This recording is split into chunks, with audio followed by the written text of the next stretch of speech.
Hi, my name is Jim Pikarski, and I teach meditation and give Dharma talks at our local meditation center, Blue Lotus Meditation Center here in Venice, Florida. Welcome. Today, what I would like to talk about is challenges in the awakening process.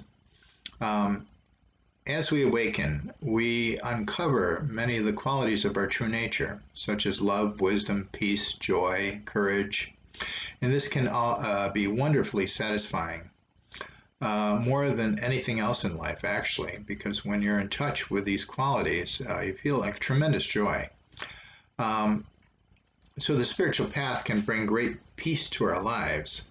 But there is another part we need to face, change. So as we embark on the spiritual path, a lot of changes happen to us. And we need to be able to adjust to these changes. Initially, this can be really uncomfortable, and uncomfortable until we get used to it. Um, so one thing about change is that we can get used to it, and the more we change, the easier it becomes. Um, However, to change, one of the things we need to do, and this is one of the biggest changes of the spiritual path, is letting go of illusion. Every time we let go of illusion, it's like stepping out into the air. We don't know what's going to be there. We've been so attached to our illusions. We really cling to that which is unreal, to that which is untrue, just because we believed it all our lives. We need to let go of our sacred beliefs. By sacred beliefs, I mean the ones that we cling to that are not even true. Beliefs are just thoughts. Um, they're thoughts that we hold and we believe in, so they tend to repeat over and over again. But they're all limited and dualistic. That's the nature of thought. So we really need to move beyond them, to have the courage to let them go and not cling to them for security. Uh, over time, as we awaken, the whole dualistic structure of thought, of self, begins to crash. And it takes time. Uh, Fear comes along the way because the ego depends on this illusory structure for its existence. So the ego starts getting frightened that it doesn't know. Typical thing people will say is, I don't know who I am anymore, or they feel like they're stepping out into space. Um, and this is all a good thing, but there's fear that comes along with it and can hold us back. So courage is required on the spiritual path. The good thing is that courage is a natural quality of our true nature. So as we uncover our true nature, we find more and more courage for ourselves. We find that courage is natural to us. This courage is different than the courage to fight someone or go to war or something like that. We're not really doing something physically harmful on the spiritual path, and yet we still may experience fear. The spiritual path will not kill you, but it can be just as scary. It can be scary because we're facing our illusions. So we face the monsters in our own unconscious, the shadow parts of our psyche that we project out onto others. We must re-own these and face them. So for instance, we may feel superior by judging someone else. So by owning that, what happens is we take that back. We recognize our own egotism. And this is humbling. And that humbling can be painful. It's also freeing, but it's painful. And it is in line with the truth, too. Because, we're not better than anybody else. So on the spiritual path, a lot of people are not consciously on the spiritual path. They're not consciously on the spiritual path. So they basically wake up due to events. Events tend to show us where we're stuck or static. So if you have a hard time with something, then usually you learn from it. You learn that maybe I need to change and approach it differently. So one way we get stuck is we get identified with our particular views. When we're identified with a particular view, a lot of times we have to pull back and look at that view and change it to be able to get beyond the pain. as we progress on the spiritual path, we start doing this naturally. And we start looking forward to being able to let go of some of these sacred cows. And we start looking forward to practice, meditation, and deep inquiry. All these things help us see through these illusions. Meditation tends to break up our beliefs. One belief that it breaks up, and this is very important for people to understand, and sometimes people can only understand this through meditation. When they meditate, they feel deep peace inside, and they begin to realize that their happiness is something that's internal. It's not dependent upon outer things. When your happiness is dependent upon outer things, you grasp onto something, and then that something doesn't last, and then you're without it. However, if you find an internal peace, that internal peace is always with you, or at least it can be if we cultivate it. So this peace is inward, and it's something we have inherently. This is a huge reorientation of our understanding, and it helps us, be more content in life and be happier. And now we're not always looking for, $1 million, or I'm going to hit the lottery, or some other way that we think happiness is going to come. So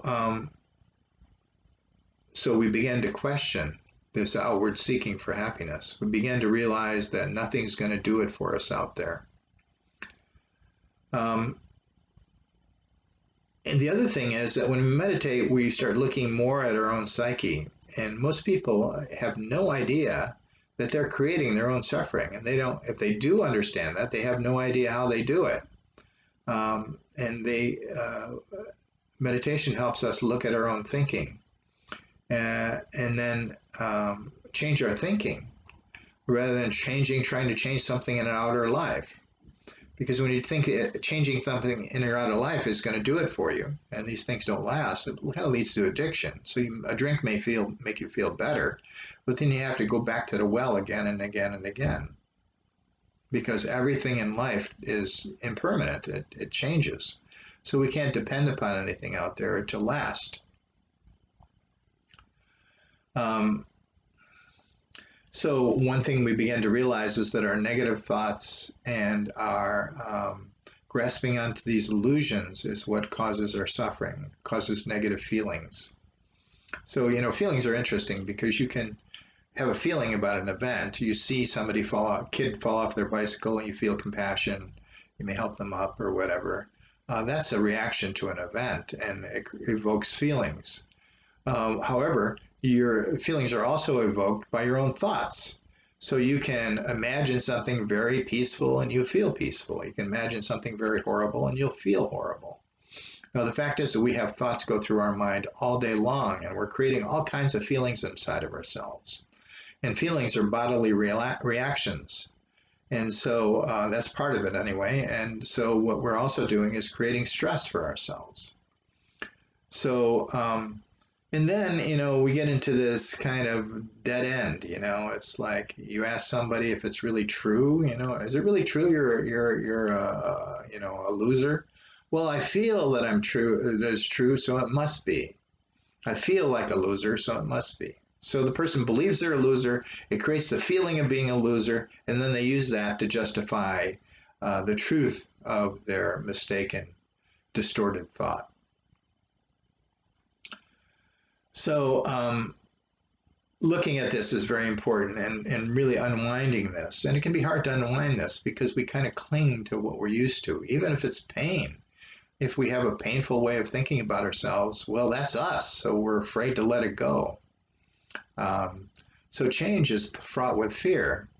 We may lose a job and be frightened of what will happen to us financially, but we find we land on our feet and then get a better job. A lot of times letting go was the most important thing to do.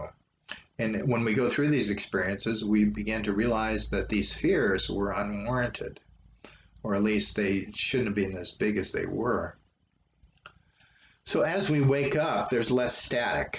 We're more in tune with our essence. So for instance, if we're in a job that doesn't work for us anymore, we may find that we just can't do it anymore. And we find we just can't do it anymore. Essence wants us to move on and continue to grow, or has other challenges it wants for us. So a lot of times we just need to follow this deeper voice. If we don't follow this deeper voice, um, we will suffer to some extent. Sometimes the suffering becomes so great we have no choice but to follow it. You know, fear has a purpose, and the purpose physiologically is fight or flight. Psychologically, it's for us to become more alert. It's not to give in to the fear. It's not to withdraw or hide or be weak or overwhelmed. It's really for us to become more alert. So if we're fearful, what do we need to be alert to? We need to be alert to, is there actually something to fear? And we need to be alert to our own thoughts, because we have to see if our own thoughts are creating the fear and what those thoughts are. So, the important thing is that what we're dealing here is illusion. It's not something that's real. These things are just illusion. They're just thoughts. Because we believe in them, we reify them. Reify is an interesting word. It means make real. So when we believe our own thoughts and then have feelings about them, they seem very real. They seem very solid. But we have to realize they're just thoughts. They're just symbolic representations of our experience. And they could be totally untrue or very distorted. So it's not like breaking up something like a hammer with a rock. It's more just seeing through an illusion. We see that we've been hanging on to a false premise. And when we see that we've been hanging on to a false premise, that's freeing. And that's also part of our awakening. Because when our mind is free of all these false premises, it can be its natural self. And its natural self is goodness. But when it's caught up in all these delusions, all these illusions of what's true and what isn't true, it can just create a lot of pain for us. One thing to break up is the egotistic center. We have a egoic center. This is the thoughts, the idea of self that all our thoughts revolve around, particularly our most painful thoughts. We really need to look at that. We need to look at it because it creates the most pain. It is also the most fundamental illusion that we have. And it's an illusion that when we start looking at it, it creates the most fear. So it's the most challenging for us to look at. So, one thing about loss and letting things go is we not only lose the object, but we lose what we thought we were in relation to the object. So there's two parts of it. It's not just the object, it's who we thought we were. And a lot of times who we thought we were is the more problematic part, because getting over the loss of someone or the loss of something in our lives is just time limited. But when our egos, our sense of self is involved with it, then it can last for years and years. So as people develop spiritually, everything that is static and crystallized needs to be broken up. So what is static and crystallized? Thoughts are static and crystallized. Life is constantly moving. It's kind of just a movement like a river. And, the only thing that tries to hold it still is thought. So we can, thought is like a still picture, except it doesn't hold as much information as a picture. So it's like you have a thought, and then you hold on to that thought. While you're holding on to that thought, that's static, while life continues to move. So life can't really proceed, and we can't be in touch with our lives if we're lost in our thoughts.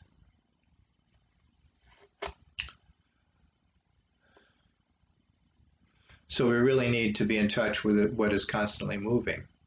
And what is constantly moving is life itself. So we can't try to get rid of illusions. If you try to get rid of illusions, you reify them. You think that they're real and they're something that you really have to work on. So we don't want to believe that they exist in a solid manner and have to get rid of them. There's a saying, and this is true, what we resist persists. So if we're resisting these negative thoughts or whatever, they'll just persist. We need to see through the illusion. How is this an illusion? Illusions are not real, but they have power. So one thing we need to do is question our thinking. If we're not questioning our thinking, we can't see through the illusion of our beliefs, our thoughts, our conditioning, all that stuff. If we're not free of the ego and the center, uh,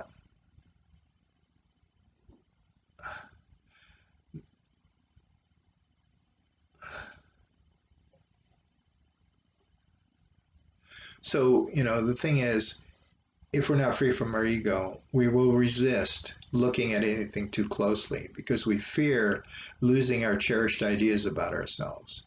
So that will stop our awakening. It will stop the process of us losing all these distorted and negative ideas that create suffering for ourselves. Um,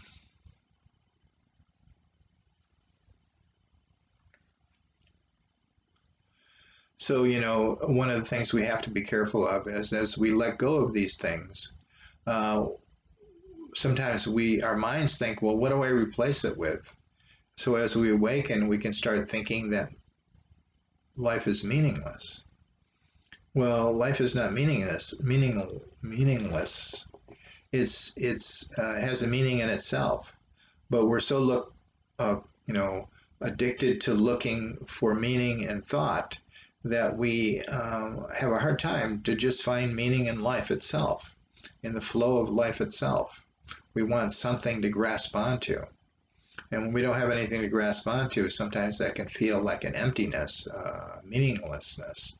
And so we have to make this transition to really just attending to life itself and finding the joy that is in life itself. But, sometimes the fabric of our life is the best teacher. Uh, just noticing in our lives the things we hold on to. Um, in our lives also we project our unconscious shadows, so a lot of times our life becomes the book. If we can really question our lives and look into it and see the illusions that we have, this will be the most effective. Teachings can be very helpful because they can point us in particular directions, and we can look inwardly at these things and become more aware of them. um, it's interesting. I used to work with addicts a lot, and sometimes addicts are kind of ahead of the curve in a certain way. And this way is that they have experienced the meaninglessness of life, and they feel like they need to feel good through alcohol or drugs. Um, and when they enter recovery, many times they can truly transform themselves because they have already gone through the disillusionment. So one part of the spiritual path is disillusionment. What does disillusionment mean? Disillusion means that you are losing your illusions. Now, losing your illusions is a good thing. However, we tend to use disillusioned as a negative thing. Well, I was disillusioned with that. I became disillusioned with politics because people were just in it for money and power. Okay, well, you've seen something, and you've seen something true. So that true seeing can set you free. Not everybody is that way in politics, but a lot of people are. Um,